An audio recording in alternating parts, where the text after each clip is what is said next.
The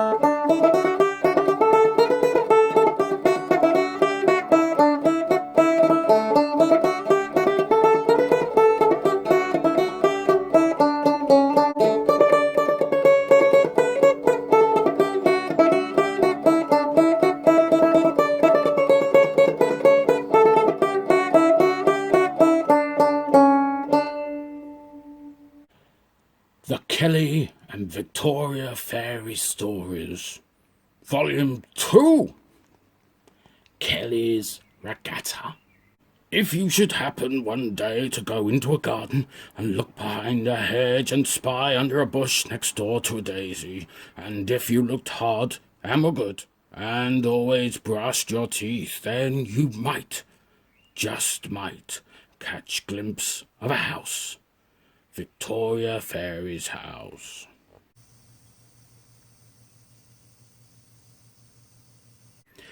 It was a bright summer's day in Little Wedgwood, and Victoria Fairy was out in her garden pruning her roses, which looked lovely in the bright sunshine.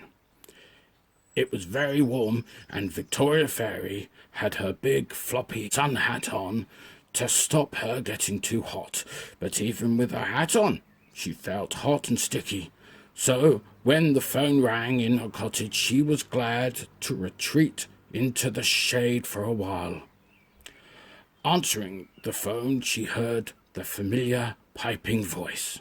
"Hello, it's Kelly on the phone," "Hello, Kelly," said Victoria Fairy. "When are you coming round?" asked Kelly briskly. "I don't know," said Victoria Fairy. "Come round now," said Kelly, and he was gone. Victoria Fairy shrugged at the phone. She was used to Kelly's ways, and she locked her house up and set off for Kelly Manor. As she crossed the canal bridge that led to Kelly's big house, she met Mousie, who was the lock keeper. He looked very smart in a striped jacket and boater hat. "Hello, Victoria Fairy," said Mousie. "Hello, Mousie. Said Victoria Fairy. You look very elegant. Where are you off to?" "I'm off to Kelly Manor," He said. "Me too," said Victoria Fairy, who suddenly wished she'd dressed up more. "I'll walk up with you then," said Mousie. As they walked along, Mousie talked about his pride and joy, his lock, and said how he didn't really like leaving it, but this was different. Victoria Fairy was just about to ask him what was so special about today when they arrived at Polo's gatehouse, and looking through the open gates, Victoria Fairy saw for herself what was so special about today. Almost all the town were there. Havers from the theatre, Ericsson, the baker, Mr. Norman, and lots of others, all wearing boaters and striped jackets.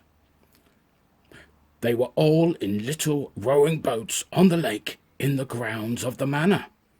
Everyone was having a great time, racing each other or just enjoying the cool water and the lovely day. "It's wonderful," cried Victoria Fairy. "Yes, everyone loves Kelly's Regatta. Said Mousie. All the town comes out, and we have races and picnics in the rowing boats."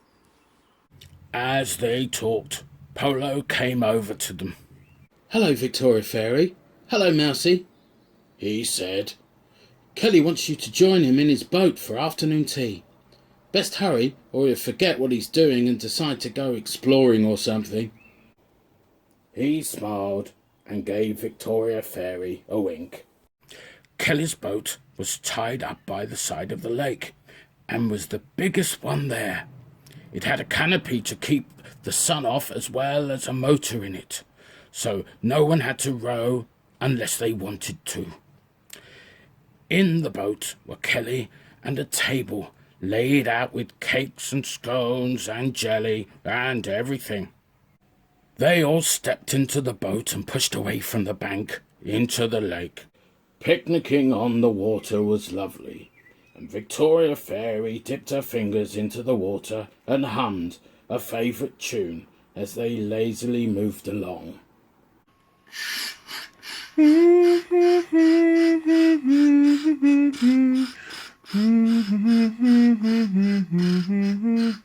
Kelly decided it was time to make a speech, and he stood up in the boat.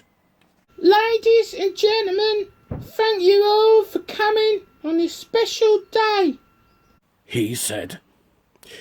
He was about to go on when disaster struck. Mr. Norman, who was eating a lettuce sandwich in his boat, lost one of his oars, and his boat turned and knocked into Kelly's boat. The bang made the boat wobble, and Kelly gave a cry and fell over into the water with a splash. Oh dear. Shouted Victoria Fairy. Can he swim? Yes, he can, in his own special way, Said Polo, and he got a boat hook and fished over the side and pulled Kelly back into the boat. Poor Kelly. Said Victoria Fairy when she saw the bedraggled unicorn. I'm not happy. Shouted Kelly, the water draining out of his boater hat. We'll have to get him out of his wet clothes, or he'll catch cold. Said Victoria Fairy. Let's make for the island. Said Polo, and he steered the boat towards a little island that sat in the middle of Kelly's lake. They all hopped off the boat onto the island, which was overgrown with bushes and trees. Get those clothes off then, Kelly. Said Victoria Fairy. I'm not taking my clothes off with you lot watching, Said Kelly indignantly. Well, nip behind those bushes and pass your things out, Said Polo. I'll nip behind these bushes and pass my clothes out, Said Kelly. and no peeking. So Kelly went off into the undergrowth, and Victoria Fairy laid out Kelly's clothes in the sun, while Kelly whistled a tune in the bushes, hoping no one could see him.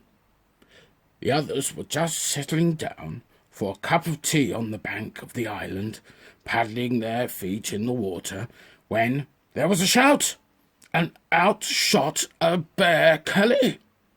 Help! Wolf! Rhinoceros! Monster! There's something in the bushes! He screamed. A gigantic tiger! Polo calmed Kelly down, while Victoria Fairy said, Hello, is anyone there? "Hello," said a voice.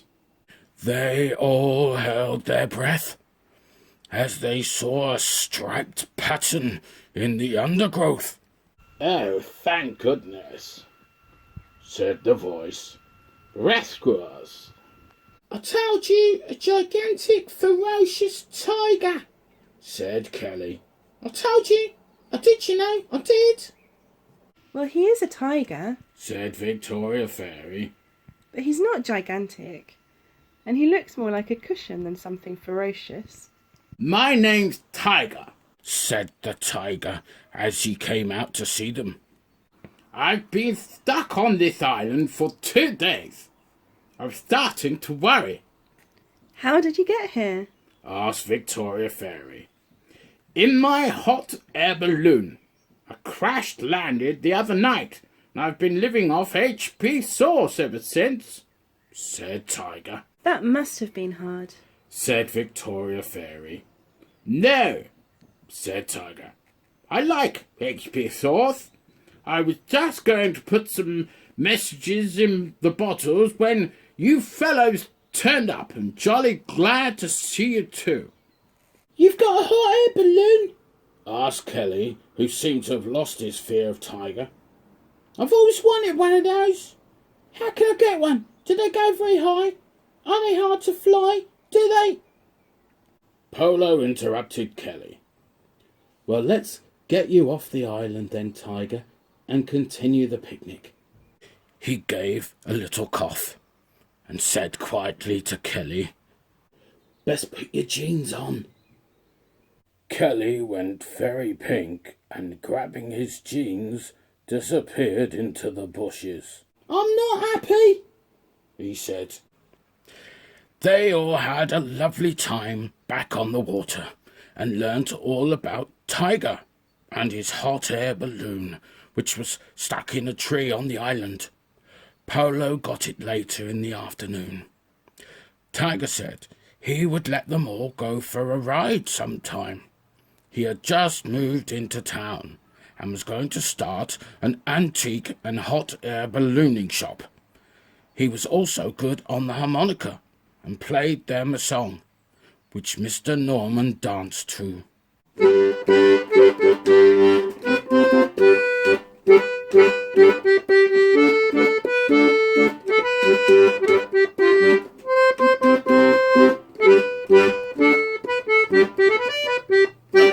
Later that night, back home in a cottage, as Victoria Fairy got ready for bed, the phone rang. Hello, it's Kelly on the phone, said a voice. Hello, Kelly, said Victoria Fairy. I've had a right old day, said Kelly. Yes, you have, said Victoria Fairy. I like Tiger, said Kelly. Yes, he's very nice, said Victoria Fairy. It's time to go to bed, tucked in, no nightmares. And he was gone. Yes, said Victoria Fairy. it is. And she did. Goodbye.